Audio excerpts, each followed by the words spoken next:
This is Living Your Authentic Life. I'm Emma. And I'm Aiden. And today we are going to talk about focusing on your physical health and making sure that that's a priority in your life, especially if you are also seeking to improve your mental health. Reason being, if we don't at least meet some very basic needs on a physical level, then you're already kind of fighting an uphill battle trying to deal with the mental issues, fog, overthinking, whatever it is. You know, if your brain is in a state of anxiety, then the best thing you can do is to make sure that your physical body is cared for and looked after and feels safe, so that you can spend the energy on dealing with the mental stuff. And we do also recognize that if you're already in a place where your mental health is not doing well and it's affecting your physical health, then getting back into a place of prioritizing your physical health can feel like near impossible, and it can be very difficult to pull yourself out of that. And situations like that, we do always urge you to seek help and to speak with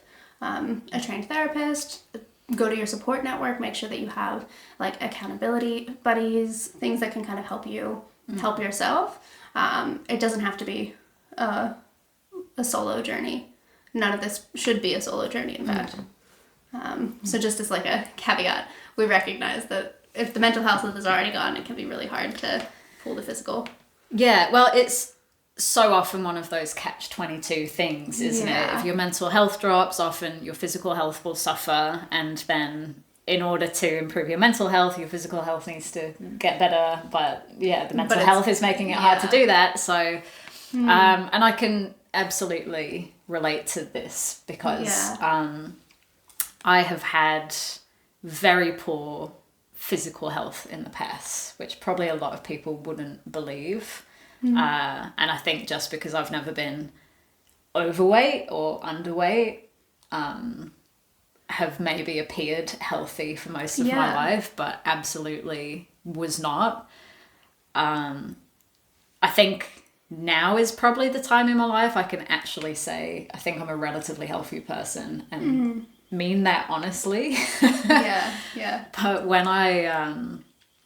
there's been other periods of my life where as I've spoke about this before, like too much junk food, too much TV, binge drinking, smoking, staying up until 2 a.m. watching Netflix, you know, and that's just physical stuff. I did start exercising and going to the gym when I was 17, but before that, I was lazy. I was literally lazy. Like I would ask my mum to drop me off at places so that I wouldn't have to walk for 10 minutes when I was a teenager. Like I hated exercise. Honestly, and growing up in the US, I know that I've spoken about kind of the difficulties with like health prioritization in the US, but one of the other things that's really difficult there is that it's almost a requirement to have a car and to drive places because of the lack of infrastructure for walking, for public transport. So to go anywhere, you had to have a car, you had to drive there, and it's just ingrained that if you're going around the block to the shop, you're going to get in your car to do that small, even if there is like a decent walk there. So I also was like incredibly lazy before I moved to Australia and was suffering with a lot of my physical health and hadn't really gotten into the gym or anything like that. Like I'd run for my mental health, and that was all that I'd do. And that was like my go-to. But then when I was in uni, like I didn't even want to do that. And exercise is something we'll talk about a lot today. And it is, science has proven time and time again, and there's even more new research coming out now showing just how wonderful and great exercise is for you on so many levels. But just because you exercise, that doesn't mean that you're healthy, right? As I, you know, have expressed myself, even when I've been probably in my peak kind of training condition, I still wouldn't have said that I was a healthy person. I would have said I was a healthy person then, because that was the image that I was building. And I think also still very much had that mentality where, you know, binge drinking and smoking and all of that. I was like, yeah, but I eat well and I exercise. Yeah. So I can do those other things, but that's not true health. And I think now I'm focusing on true health. There's a different definition of what it is to be a healthy individual. Yeah, absolutely. And I think that, like, step one is like body awareness. Being aware of your body's needs is crucially important to getting to a place of good physical health. Listening to your body when you have to go to the bathroom, when you're thirsty, when you're hungry, and making sure that you're giving your body those needs as well. I sent you a video months ago, before we started the podcast for sure. It was. I think it was around the time. Sometime around when we'd started talking about the podcast. When this whole thing was just an idea. I sent you that video of a woman who was talking about the needs of your body, and if you're not meeting your body's needs, you're essentially always living in a bit of a fight or flight place. Like your parasympathetic nervous system is not kicking in correctly, or it's being disrupted because of your body not getting those needs, and it feels like you're in danger. Yeah, you're essentially signaling to your body that it's not safe to be in that state of calm and rest, because, you know, if we look back to Neanderthal times, like when you're running away from a predator, like you're not going to stop to pee, you're not going to stop to grab a quick snack. So on that deep biological level, when you're not fulfilling your body's basic needs, when you sent me this post, I was just like, oh, that actually makes so much sense, that you are signaling to your body it's not safe right now. Yeah. And just think about how early this was ingrained into us as children, when you would put your hand up and ask to go to the toilet, and you would be told, no, you have to wait. Hold it. And sometimes I remember being desperate, like, and you're squirming in your seat and they're telling you to sit still. Yeah. And I look back at that and I think, oh my goodness, that's really terrible to do to a child, but it was the norm. I don't know if it's still the norm now in schools. But that's just one example how from a really young age, it's like society has built this philosophy that no, you put your needs to the side so that you focus on your work and the task that you have set out to do. And when you're given a set break, then you're allowed to go and take care of your body's needs. Yeah. And it's really interesting that we've built that philosophy. We've literally normalized not fulfilling basic needs. I mean, obviously when you get older, it gets a bit easier, you've got more freedom. But I think at that point, it's already ingrained. The amount of times as a massage therapist, I've been thirsty during a massage, and maybe I'm like massaging their legs and I think, because my bottle's at the other end of the room, I think, when I get up to their arms, once I finish this leg, then I'll take a sip. And I'm trying to practice having it when I get that sense of thirst immediately. It's the same with like working and having like a set lunch break. And if you're hungry before then, like you don't get the break. But what I've been trying to do is actually like eating anyway, and then still taking the break as like decompression time and listening to my body's needs to like eat when I'm hungry. And another thing, just kind of on that topic of eating when you're hungry,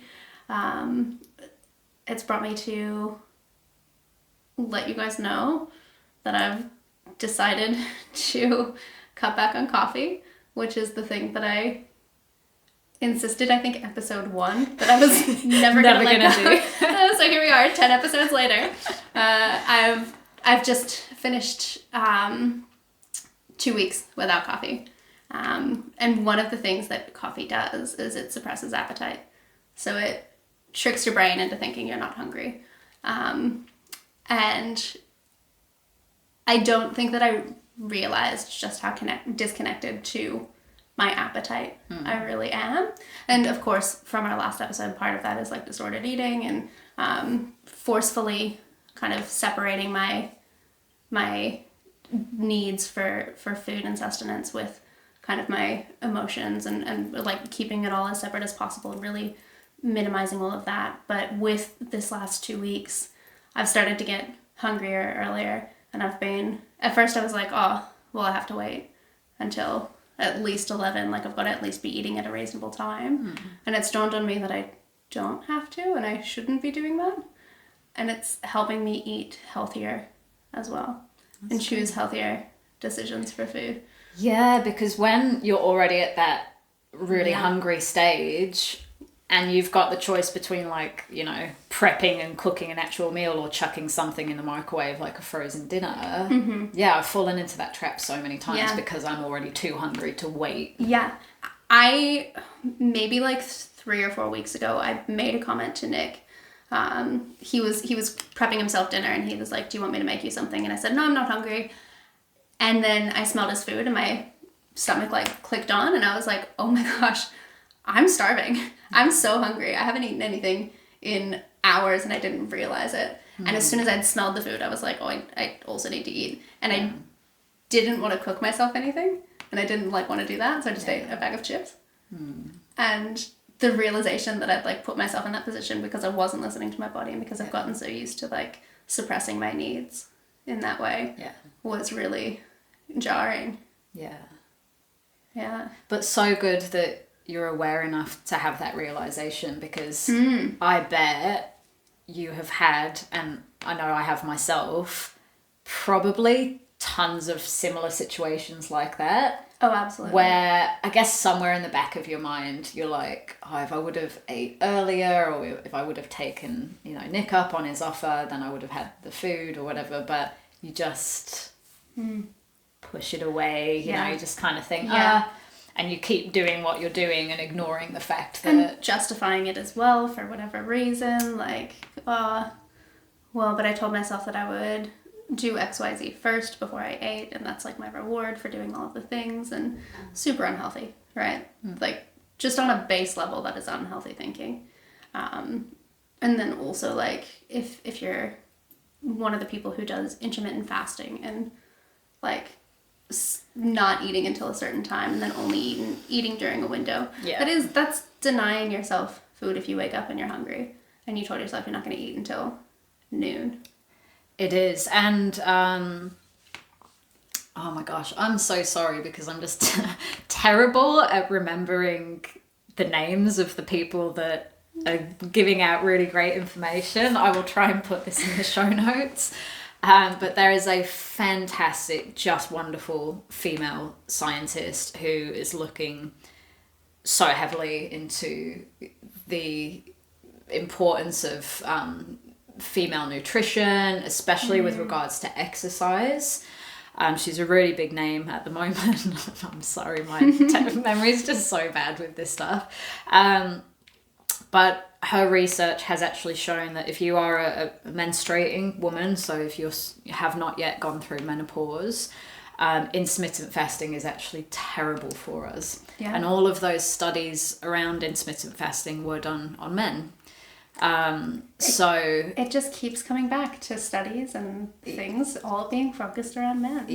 Now she's had, I think, a fair bit of backlash with the research that she shared because of course she's been talking on so many platforms trying to share this information, and of course there are women that utilize intermittent fasting and find it works really well for them. And you know, maybe it's an each to their own thing. I have done intermittent fasting in the past. I quite enjoyed it.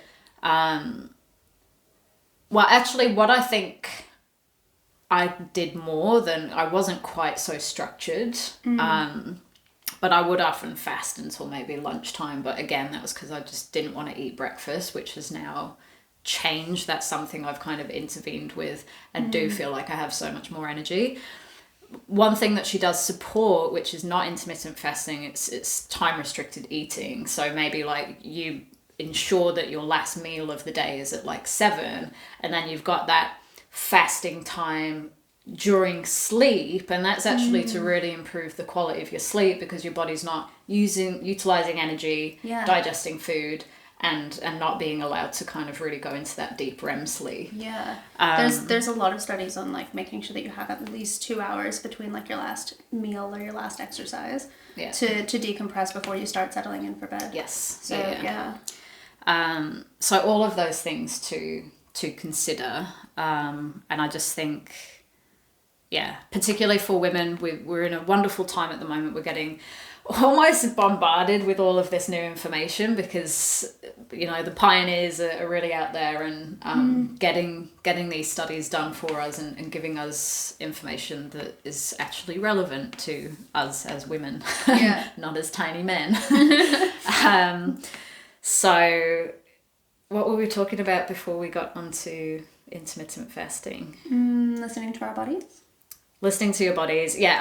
So when you're hungry, eating. So as a female, maybe do your own research. If you do utilize intermittent fasting, maybe do a bit more research on that and see if it really is the best thing for you to be doing. And for men, it is meant to be quite good for them. A lot of studies does support intermittent fasting for men. My partner does it himself, and he will really put this importance on trying to stretch it out.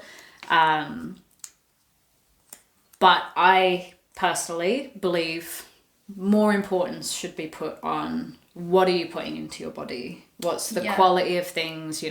Are you drinking a lot of energy drinks? Are you eating a lot of processed foods? Are you drinking 4 cups of coffee a day? Yes. Aiden. Because all of that is going to matter, I think, a lot more to your overall health. We know intermittent fasting can have positive effects on regulating your insulin levels and weight loss and those kinds of things, but in terms of what you're actually consuming, all of those micronutrients and the things that you're feeding and fueling your body with, I think should be everyone's priority over the other stuff. No matter what your goals are, whether it's to look great, whether it's to feel great, I think that is, if you're taking care of that, then the other stuff is going to follow. And I think that's one of the things with stopping drinking coffee. It's kind of been quite abrupt for me to realize that I've done quite a lot of damage to myself unintentionally by having so much caffeine. Caffeine is good to utilize in small quantities. It can be one of those things that you use as a resource for bettering yourself, but I think that I have come to the realization that I've really been abusing it and falsifying my energies and supplementing in ways that I don't need to. And probably has played a role in the eating as well. And again, like I don't think it's wrong to drink coffee. I've listened to lots of different people speak on this. Coffee's okay, coffee's not okay, coffee causes this damage. I think anything in moderation is fine, but it also is so dependent on the individual and like what is your moderation. Like for me, I've done my own experiments with coffee over the years. My sweet spot is 3 to 4 coffees a week, preferably not, on too many consecutive days. Now I still have periods where I fall out of that and I start drinking a coffee every day, sometimes 2 a day, which I've currently been doing. My sleep has been suffering. I've been overthinking a lot more, which I think there's a lot of factors in that, but I think the coffee has not helped the situation. And I know that when I start regulating my coffee intake, my digestion gets better, my sleep gets better, and and you're obviously now kind of experimenting. I mean, you've experimented in the past anyway, right? Having a week off and... So I'll often, like, once a year, I have this, like, unprompted, out of nowhere epiphany moment of I need a coffee detox because I'm drinking, like, my coffee intake has gotten out of control. And so I'll take a week and just cold turkey it not do any coffee, go for the whole week to like get a bit of a restart, and then I'll pick back up and have like 1, maybe 2 a day. And that will be sustainable for a little while. But inevitably, I always end up ticking up to like the 4 coffees a day average kind of range. And this most recent time, I kind of realized that I'd been getting into that habit of just doing a once a year detox, but then still kind of ending up in the same place. And I decided I was going to do 2 weeks and see how I felt, and just kind of like take that, I guess, experimentation with my relationship with coffee. Yeah. And so I did 2 weeks. Well, I did 13 days. I had a coffee today for the first time in 13 days because I was a bit desperate for it. And I thought, okay, if I'm trying to like fix my relationship with coffee, I should be utilizing it as a tool when I need it, or when it's like unhealthy to be denying myself something that will get me through like a kids church volunteer session where I'm the only volunteer and it's me and one other person with 20 kids, and so which was today, and so utilizing that in that moment felt like the way that I should be using coffee. And it's kind of brought me to this internal sense of doing that for myself ongoing, and to not have a coffee every day, and to just kind of almost like gamify it and challenge myself to see how long I can go without coffee before I'm like, okay, I need the coffee. And I'm aware as well that throughout this whole period, I've been craving coffee, and I've been like desperate for a coffee for the taste, or for the comfort of having like a comfort thing, a comfort drink. For the social aspect of like going and getting a coffee with people, for the image and the identity that I have in coffee, the just a whole bunch of reasons that's not, I am exhausted and I'm struggling to get through this day, and I need something that will help me in this day.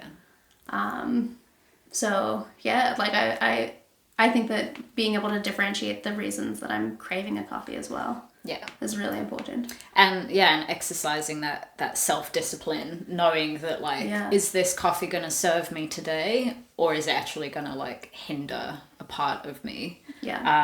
Because one, I think it's so wonderful to challenge yourself in this way, and it's something I've been doing more of this year and focusing more on this year. My inspiration is my friend Daniela, who I'm just in awe of, because she tests herself all the time. You know, she's done months of going vegan. She did a year with no coffee, no alcohol, no weed, like anything that she loved having. She just wanted to prove to herself that she could go without it. And because she's also in the health industry, and she's a life coach, and I think if you can say, I've done this myself, I understand it's difficult, but it's so important for you to test what works for you and your own body. And I think that she always says like the highest form of self-love is self-discipline, because it's that understanding, okay, am I a slave to this, or is this a tool that I'm utilizing within my life and that I can enjoy and not be addicted to? Because when we're addicted to something, it then rules over us. And I myself, I don't think I'm particularly addicted to coffee. Like, I've had times where I've gone without coffee for months and it's not really bothered me, but I can definitely, as I said, flip and flop and fall into certain phases. And there have been times where I would be trying to fit in, stopping off at a cafe before my first client in the morning, and traffic would be really heavy and I'd get all these red lights, and I'd be sat in my car going like, for fuck's sake, like I'm not going to have enough time to get this coffee, and it would create all of this stress, and I'd be rushing, probably making decisions that I shouldn't have been making on the road to try and make sure that I got to get my coffee before my client. And by the way, after that first client would have had time to go and get a coffee before my next one, you know? And it's when I started looking at situations like that and I was like, why am I letting this rule over me? It's a coffee. Yeah. And I can wait an hour. I should be able to wait another hour. Yeah. You know? Yeah. And I think it's, sometimes we just develop these attachment to things, and coffee's such a big one that so many people start their morning with. And probably much like yourself, you know, like when you first think of giving it up or at least cutting down, like you just can't imagine going without your morning coffee. Yeah. Yeah. And I have been drinking coffee. I've realized it the other day, for half of my life, regularly and consistently. It's part of my morning ritual, is to have a coffee, or to make a pot of coffee, and the whole like, don't talk to me until I've had my coffee. Like, I'm not going to be in a good mood until I've had my coffee. That's like not true. It's just not true. I know, and it became this whole thing, right? Like Instagram memes and I feel like so many people took that on when actually it's not that true. No. Right? Maybe for some people it is, but for me it's absolutely not the truth. Yeah. And I would be completely capable of holding a conversation.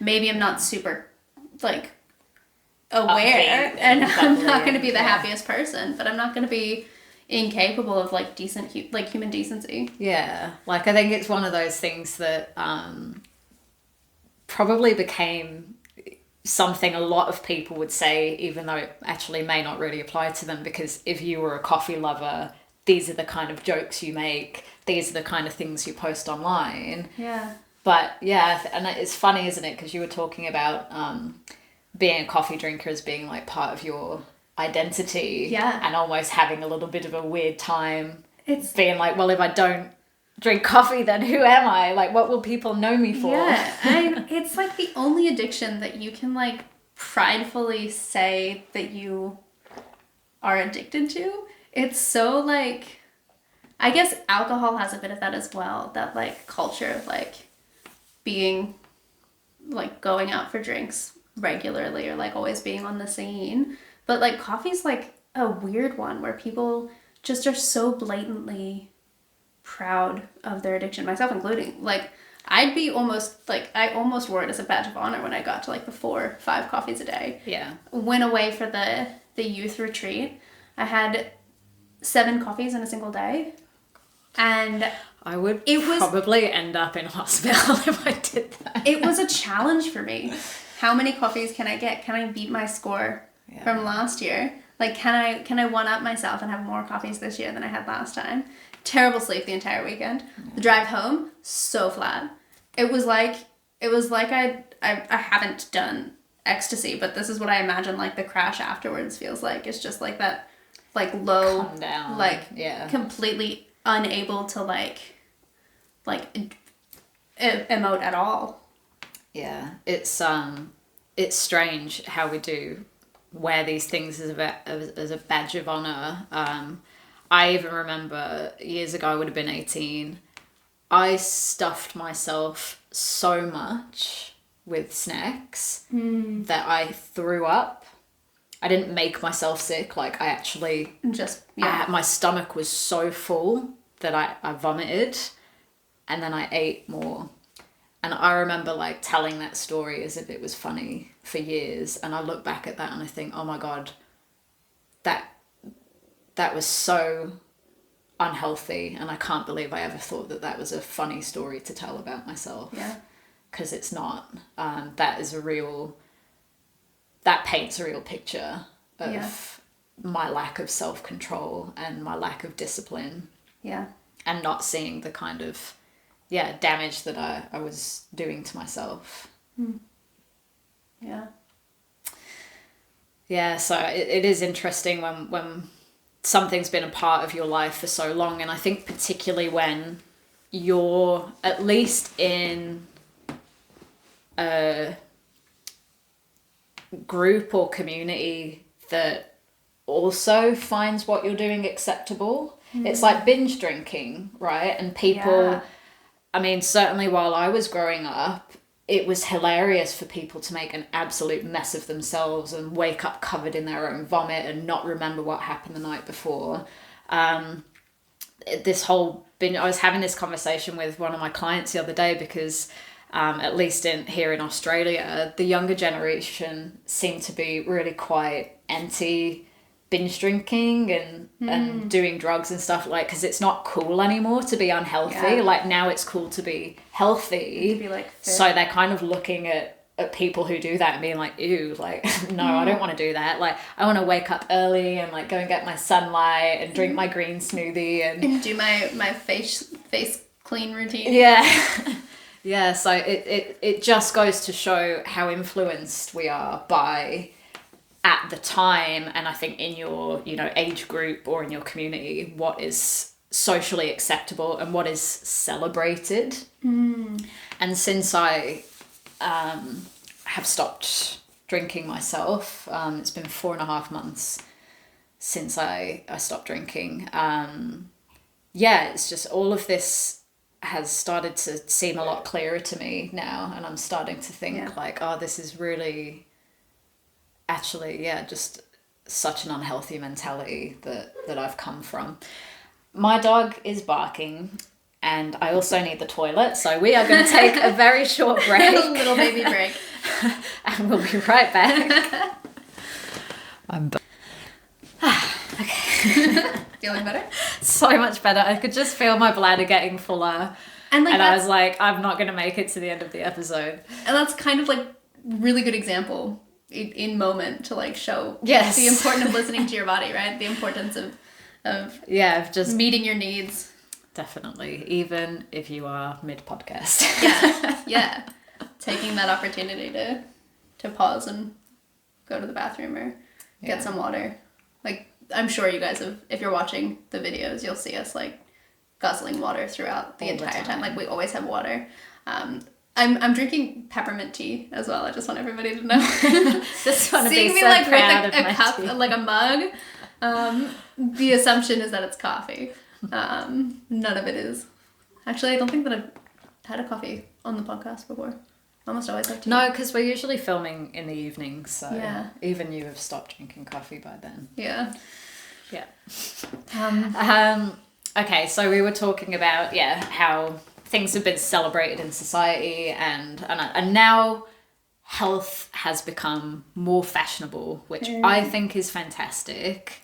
I think we were, I'm not going to say the first generation of this, because I think there were definitely elements of it before us, but I remember being in my early teens when going to the gym and getting toned became fashionable. It was when having a big old squat booty became fashionable, and everyone started going to the gym, like including, well, I guess more so females, right? Because guys were going to the gym anyway. But I think it became much more, as a female, we went away from that being like skinny and thin and thigh gaps to being like, it was like big muscly thighs and big old booties. It was like the late 90s, early noughties, where it was like rail thin and like having that cocaine addict look of just being like, emaciated to going to seeing like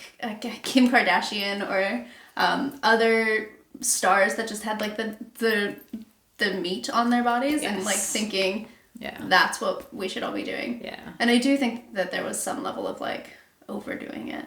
Obviously so much of like the falsity in that, and getting filler and things like that, which and like Brazilian butt implants and I think one thing that never went away was like having a small waist. So I think this was where the cosmetic surgery for butt implants and whatever else, apart from your boobs, they were around long before.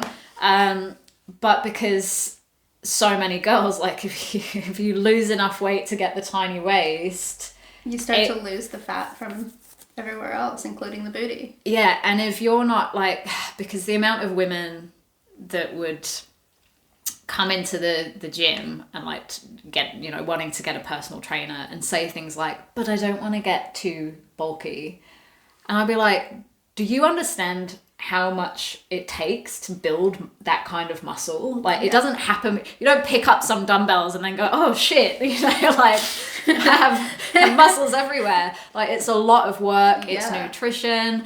It's all of that. You know, you don't just bulk out with all of this muscle out of nowhere. So, and I think that that's also something that's not just for women, but for men as well.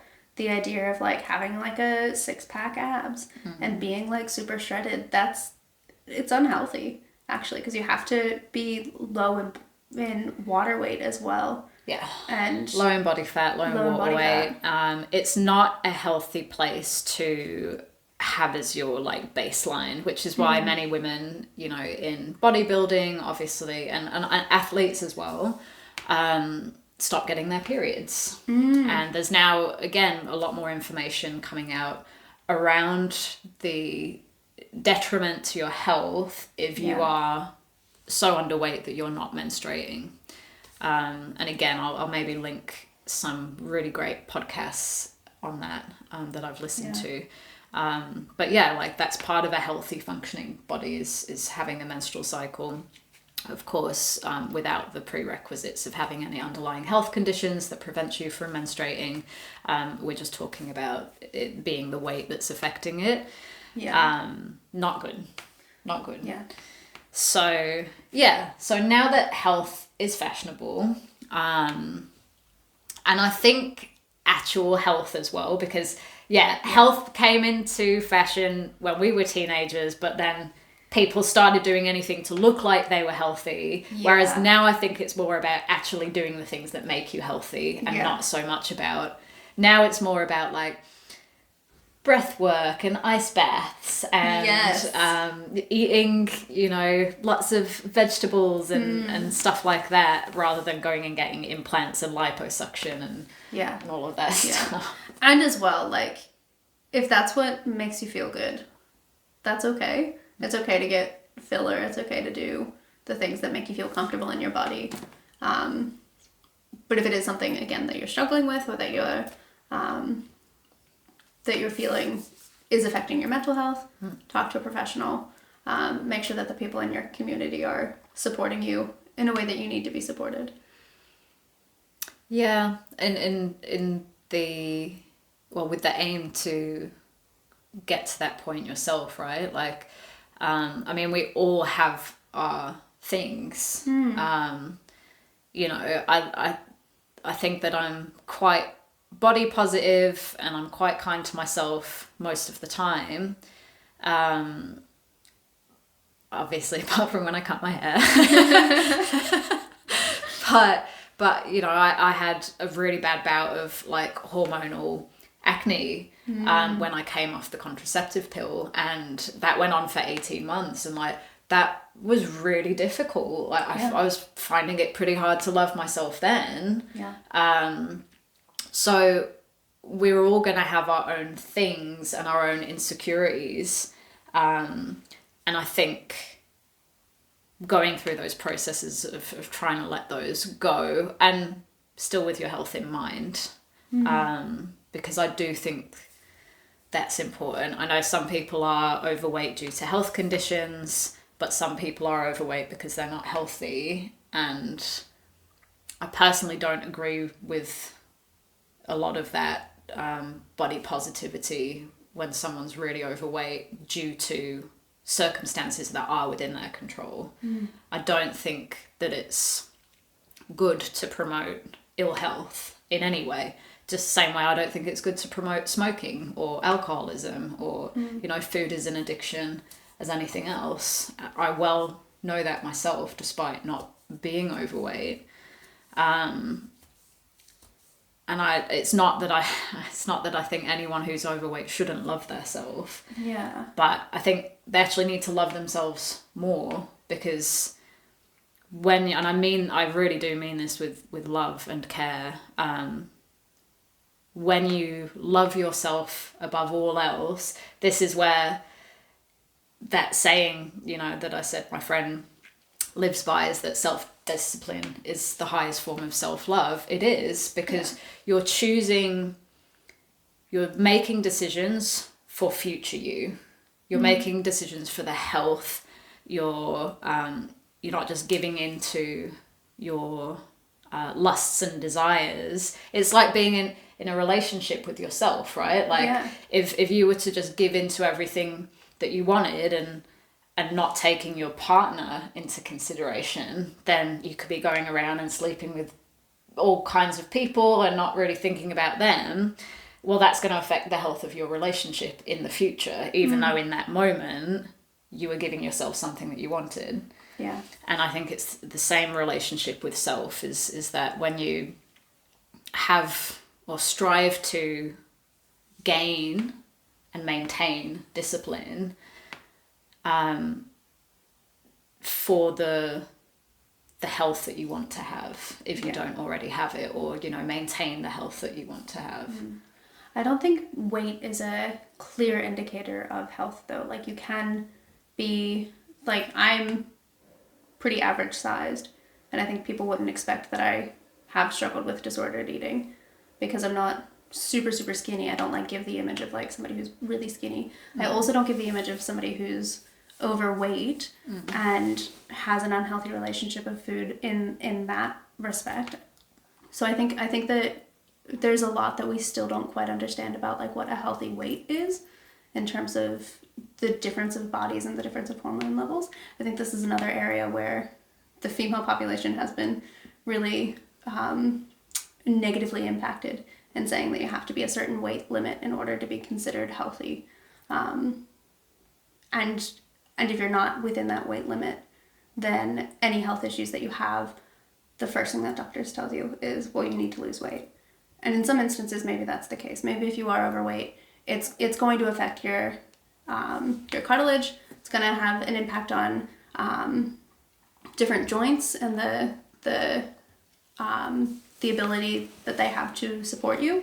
But that doesn't necessarily mean that you're not eating well, that you're not taking care of yourself. It can be underlying health issues. It can be something extenuating. It can just be your, I guess, base normal for hormone levels in your body and what they produce for you. There are people who are like incredible athletes who look overweight because for their athleticism and for what their body needs in order to do the things that they need to do for their sport, they have to have more fat. Yeah, but I get what you're saying, and I agree with what you're saying. But I'm not talking about like carrying extra weight. I'm talking about when someone is like morbid obesity. Well, I think before morbid obesity, because that's an extreme. And I think if you're on your way to that, like, then yeah, that's still. And anyone who, like, I don't think having, you know, being skinny, or I don't think everyone has to be athletic. I don't think everyone even has to be of an average size to be healthy at all. Yeah. But if you're someone who is carrying excessive amounts of weight, there is no way that you're living a healthy lifestyle. Again, I'm talking about people without underlying conditions that prevents them from losing weight or that causes them to gain weight incredibly rapidly. But I feel that because over the years there's been a lot of talk about body positivity for bigger women, that some women have kind of jumped on that train. Almost as an excuse to be like, well, yeah, I don't have to, you know, change anything about myself because, you know, I should love myself the way I am. I believe everyone should love yourself the way that you are, but that doesn't mean you don't ever strive for improvements. Yeah. You know, I love myself the way that I am now, but do I want to be this way when I'm 60? No, I hope that I'm even more intelligent. I hope that I'm even happier. I hope that I'm an even better communicator. You know, like that's part of evolving as a person as you go through life. So I don't think anyone should be shaming themselves, but there's a difference between that and looking at yourself honestly and going, where am I not serving myself? Yeah. You know, where am I not giving myself the love that I deserve, whether that is on a physical level or an emotional or mental. Yeah. Yeah. I just wanted to make that distinction and not be, I guess, fat shaming people who are in perfectly healthy bodies. Definitely not. That aren't model. No. Level. And like you look back at like, you know, the Renaissance era and what was considered beautiful then, like they're curvy, voluptuous women. Yeah. You know? Yeah. So absolutely I think there's room for many different body shapes, but not when you start getting extremes. The same way when I look at, you know, those top level bodybuilders, like I don't think that's healthy either. Yeah. And I think they're causing their bodies all kinds of issues, you know, with steroid use and with having just, but like, and I used to be into bodybuilders back when I was in that, but not that level. I don't think. Now I can appreciate and respect what they're doing to achieve what they want to achieve. It's an obsession. Yeah. When you want to be the best at something, you have to be obsessed with it. Yeah. You can look at anyone in the world that's the best at what they do and they are obsessed with it.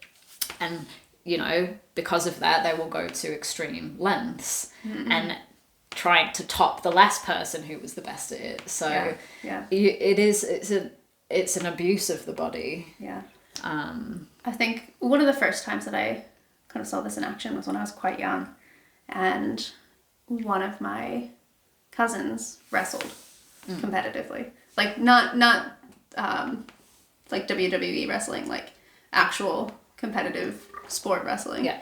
And one of the things that was so common is that you'd not eat or drink anything for 24 hours beforehand or for a certain amount of time beforehand.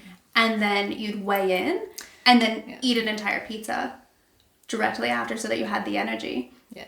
Not healthy for the body. Yeah. And going through like excessive periods of sweating all of your water weight so that you weighed in at a lower weight level, and then like immediately drinking a gallon of water or like gorging yourself on the only whatever you could get in order to be in that lower weight class so that you have a better chance of like you'd be more powerful because you don't actually belong in that weight class. Exactly. So the idea is you'd get someone that's kind of smaller and, Yeah. and pummel them. Exactly.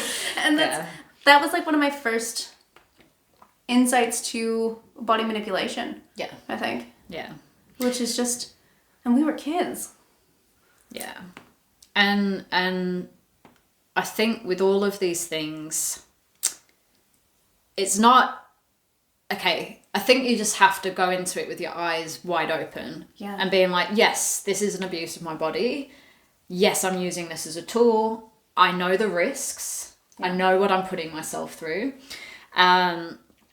And I think in that case, you know, go and do whatever you want to do. I think it was Josh X that I was listening to, who, was it Josh X? Again, I'm just so bad with names. She was listening to somebody. You get the idea. But he's a doctor and he's amazing because he's sharing real information based on his medical knowledge. He's practicing doctor. And he never really gives you a yes or no answer because it's all about, well, this is what the research says. And he just wants to inform people so that they are informed, right? Yeah. Now, he himself fell in love with boxing and, you know, even knowing the risks of like trauma to the brain and all the things that could go wrong, he, you know, boxed, I think, semi-professionally or professionally for years. But he said the difference is that, like, I know the risks and I know what I'm taking on. And it's when people don't know the risks about whatever drugs they're taking, whatever lifestyle choices they're making, you know, even things like taking vitamins is getting a lot of bashing at the moment because we don't, without doing that under the guidance of a doctor and having all your levels checked, we don't actually know taking one thing can affect another thing, and that can cause issues.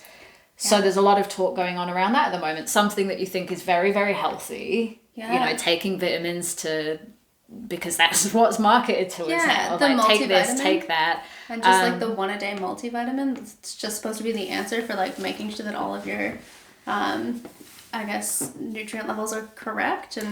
But actually, there's a lot of, and I've known this for a while, like there's a lot of research that shows like they're in such minuscule amount, particularly the multivitamin, because you've got multiple in there, that they don't really make any difference at all. And of course, because health has become fashionable, people started putting money into making these products.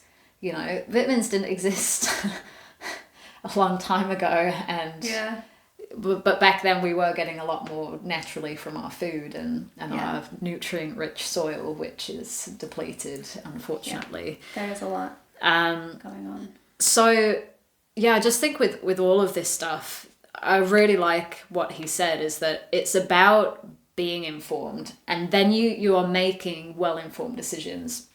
You're not listening to what marketing and media is telling you, because they're never going to tell you the truth.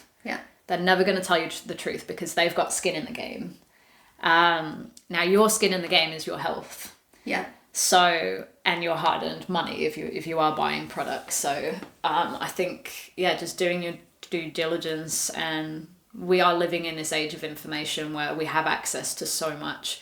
We don't have that excuse anymore to be like, oh, well, they told me this was good for me. And this medication was, you know, given to me by my doctor for XYZ. And it's like, okay, well, you have the ability to go and research that before you start taking it. You have the ability to go and get a second opinion or a third opinion. Like, it's a lot of work. I get it. Getting tests done to make sure that it is accurate, because some doctors just kind of write you a prescription for something without, just based off of some spoken symptoms. And based off what they've been taught, which isn't necessarily the best information or the most up-to-date information, just because they are a licensed GP, even specialists. You know, I've heard so many horror stories. So working in the insurance company with like injuries, specialists are some of the worst at it. They will diagnose for their specialty so that they can put you under the knife. Almost like 90% of the time. There's so few specialists. I don't know if this is just the case here in Australia, but it's so often that you go to see a specialist, they tell you need surgery for whatever their specialty is. Is that true? Maybe not. How much conservative treatment has been given? Are they looking into making sure that you've actually tried those conservative treatment? Have you engaged with physiotherapy before you go and get a total knee reconstruction? Yes. And I think that's the issue, is like, you know, how many questions are being asked, and we can't put all the responsibility on the health professionals and the pharmaceutical industry, because if there wasn't such a demand for quick fixes and for people, this is the point, is that it's not quick, it's not easy, but it works. Focusing on your health and making small sustainable changes, and doing things the harder way, because it's not as convenient, it's not sexy. It's not sexy to be like, oh, in order to be healthy, you have to sleep well, hydrate, eat, you know, a well-rounded, balanced diet with a wide variety of fruits and vegetables, minimize your screen time, all of that stuff. There are people out there that don't really want to hear that. They want the sexy vitamins that's being sold by their Instagram influencer that they followed for years. They want the workout plans with the jazzy video and the cool music, you know, like that's what we are demanding. So that's what we are being given. And I think until we stop demanding that and we go, okay, what I actually want to do is improve my health. So why don't I do the non-sexy stuff? Those, they meet my basic foundational needs of drinking water, prioritizing my sleep, prioritizing stress minimizing strategies that work for me and experimenting with things Yeah. in my life that I can control, eliminating this or reducing that, and looking at this as a long-term, slow-burning, like, journey that I'm on, and not just, I want to get fit in 6 months and be, doing... I want to lose X amount of weight before Y event that I have coming up. Yeah. Yeah. It's all of the nitty gritty that doesn't go on social media that makes, like, I think probably 80 to 90% of the difference. Yeah. Soapbox moments. We love them. You know me, I like to get... I get carried away with these conversations sometimes. But it's important. It's good that we're actually preaching it. Yeah. And stressing the importance of doing the unsexy things and the little things that are making up a huge portion of your wellness. Yeah. Because it is still a practice, like I'm sat here getting super passionate about all of this stuff. I'm still working through my addiction to sugar and junk food. Like I said, I'm something that I know that I need to regulate with, like, my coffee intake, and this last 2 weeks I've been drinking coffee almost every day, and I know that that's now having negative impacts. Like, I'm not gonna be perfect all the time. I'm never gonna be perfect, but you know what I mean? Like, I'm not gonna make the good decisions all the time. Yeah. But at least when I'm not making them, I'm aware of what it's doing to me. Yeah. And I think that awareness makes it way easier to get back on the horse with whatever it is that you've fallen off from. I think as well, beyond even just awareness, it's acknowledgement of it. And, like, I was aware that coffee wasn't healthy. I laughed at the fact that coffee, in the levels that I was drinking, not healthy. Yeah. And I leaned into that, and I utilized that as part of, like, my, I guess, quirky identity, and, like, just another thing that's very Aiden is drinking 4 coffees a day. And I think that even throughout all of that, I was aware of the fact that it wasn't healthy in the levels that I was consuming. And I just didn't want to acknowledge it. Yeah. Because I like it. And I still like coffee. And I'm very, very early in my journey of, I guess, putting my addiction to coffee and my utilization of coffee in a place that better serves me instead of letting it control me. Yeah. Yeah. And I do think it's one thing, being aware of the information, but then actually allowing yourself to, what's the word? Not listen, but, like, actually allowing that to touch you. Because we can put up those walls. Yeah. I did for years with smoking. Like, I knew smoking was bad for me. Yeah. And it was years and years of kind of, like, going from being a full-time smoker to only smoking when I drank. And then maybe sometimes I'd have cigarettes left over and I'd end up smoking for a few weeks and then I'd stop again. And, and it's been over 10 years of, like, this process.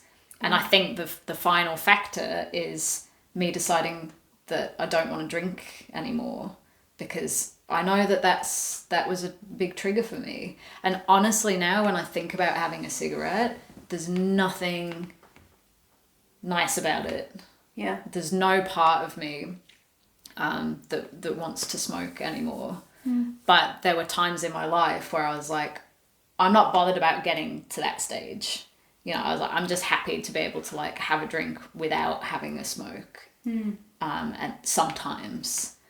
But I was still keeping that wall up. Yeah. Of, like, well, I'm not...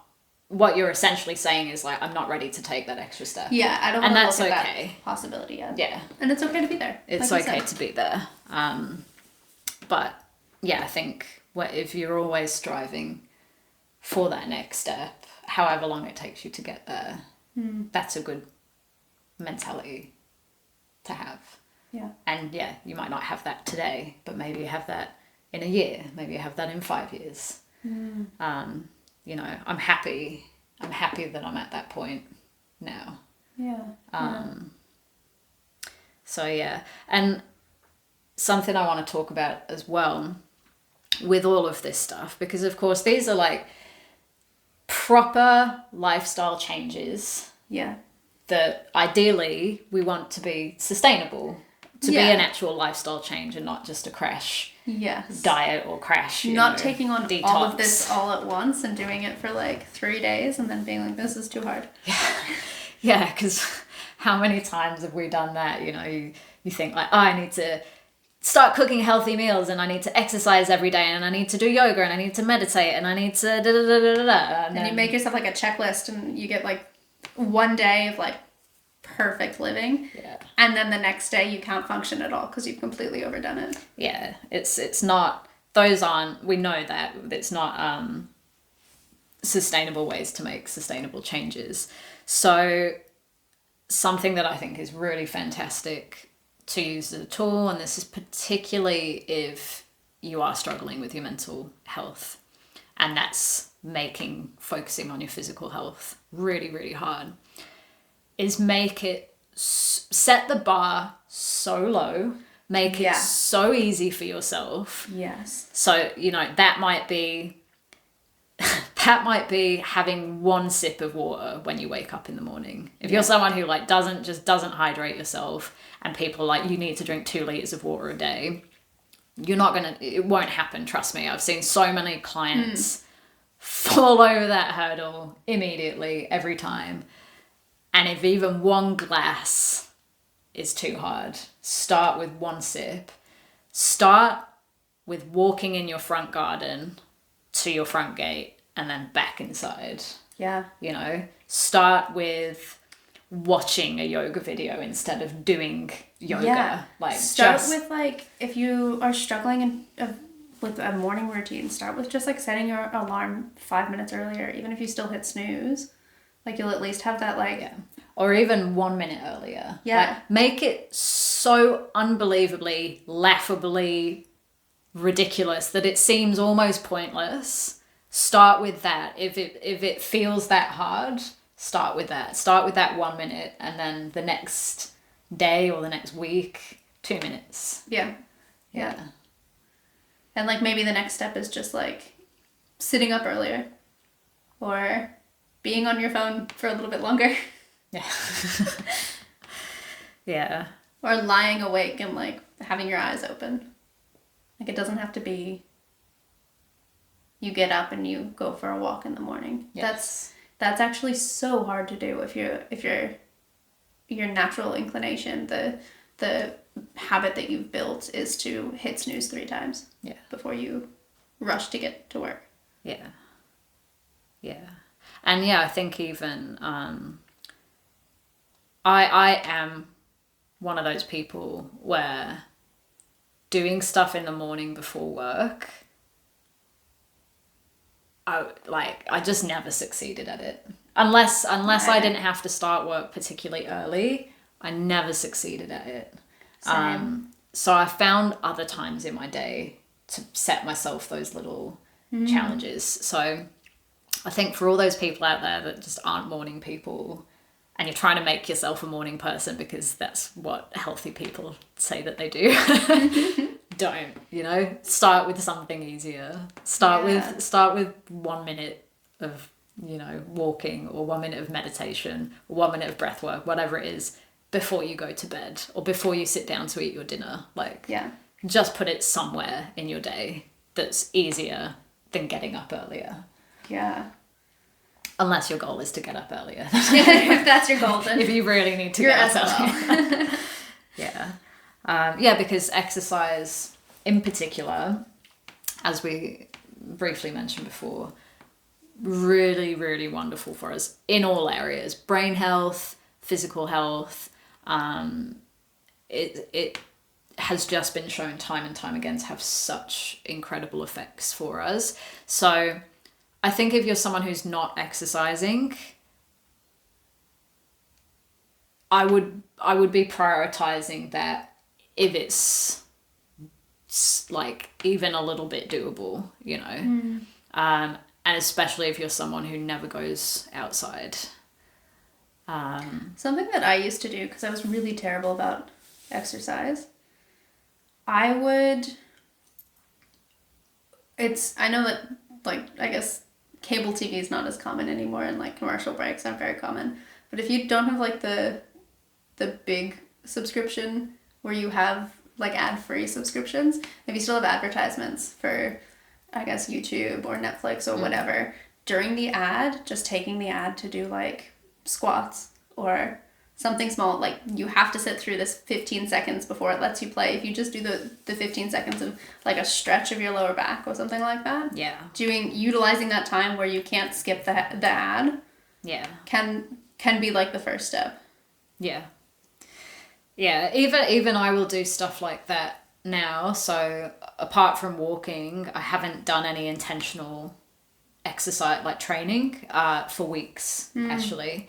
And I did get to a point where like my back was complaining, I could feel my neck getting stiff, and I'd been sat on the sofa like all day. I think it was last weekend at some point, and I just got up whilst I was watching TV, because like I kept thinking I needed to come in here and like do some yoga, or at least like foam roll or something, and it felt, I couldn't be bothered. I really couldn't be bothered. No matter how much I knew I needed it, I couldn't be bothered.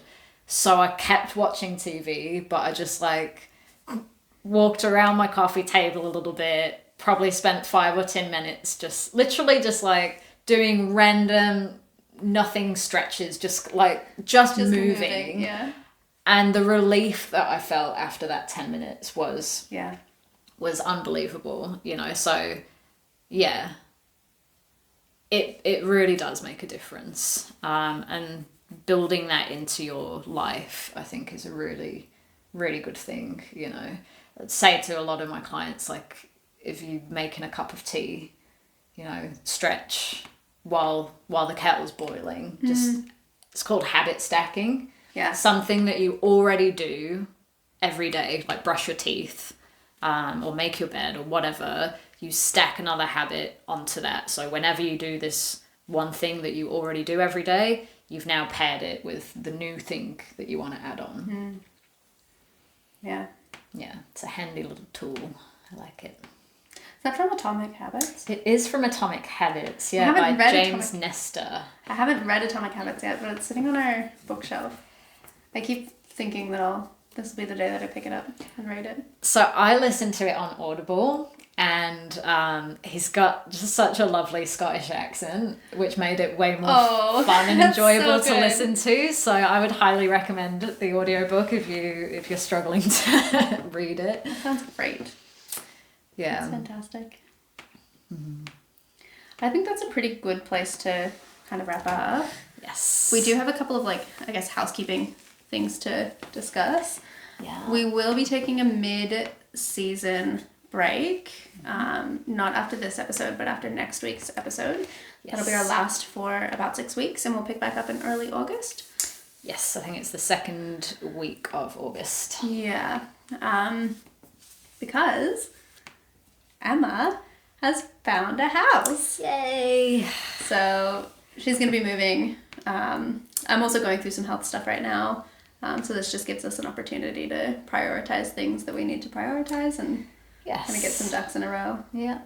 You guys can catch up on the content if you haven't managed to get through all of our long episodes yet. And we'll have a new studio to film in, which will be exciting. It'll be really exciting. I'm excited about it. I'm looking forward to it. Yeah. Excited to just come and visit and hang out and see the new place. Help with setting up. Me too. I feel like, because we did find somewhere that we loved, which was the goal.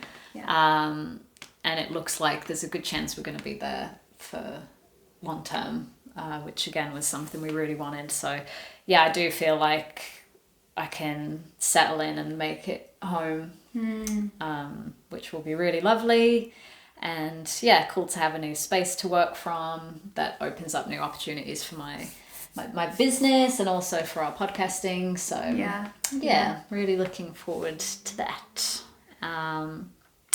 In the meantime, we will be back next week, but as Aidan mentioned, that will be our last episode until I think it's the 7th of August. We'll be back. Yeah, something in that. Whatever the second Wednesday in August. Yes. First, the 7th? Well, second Wednesday in August, but I think like just that first week of August, half of the week is still July. Yeah. So yeah, second week of August. Yeah, you can keep up with us on socials. We'll still be posting little bits of content for you guys. And of course, feel free to let us know stuff that you would like to see or hear in season 2. Yeah. We do have some exciting new developments coming up next season, which for now we're going to keep under wraps, but we'll be giving you guys some little teasers throughout our 6-week break. We can't wait to see you. Take care for now. We'll see you again next week. And then super excited for our next season. All right. Bye, guys. Bye, everyone.